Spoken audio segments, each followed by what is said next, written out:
Hi friends, welcome to Taurus cooking channel. ఈరోజు నేను mushroom pakodi చేస్తున్నానండి. ఎలా చేయాలో చూసేద్దాం.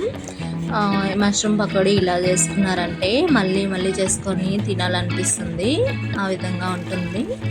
సో ఇలా ఫస్ట్ మష్రూమ్ తీసుకొని ఈ విధంగా క్లీన్ చేసుకోవాలి. క్లీన్ చేసి పక్కన పెట్టుకోవాలండి.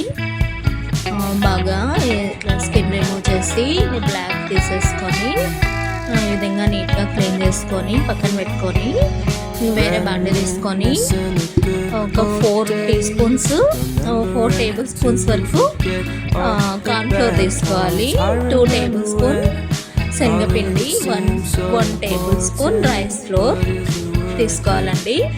దీనికి సరిపడా పసుపు, కారం, ఉప్పు, ధనియాల పొడి, అల్లం వెల్లుల్లి పేస్ట్ వేసి కొంచెం వాటర్ వేసుకొని మనం క్లీన్ చేసి పెట్టుకున్న మష్రూమ్ వేసి కలిపేసుకొని వెంటనే ఫ్రై చేసుకోవాలండి.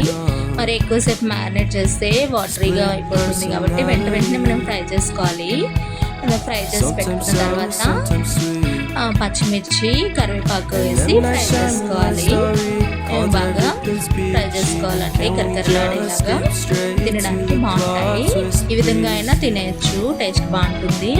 లేదు మనకి టమాటా సాస్ యాడ్ చేయాలంటే ఈ విధంగా పోపు వేసుకొని పచ్చిమిర్చి, ఆనియన్స్, టమాటా సాసు, సోయా సాసు వేసుకొని చేసుకుంటే బాగుంటుందండి. ట్రై చేయండి.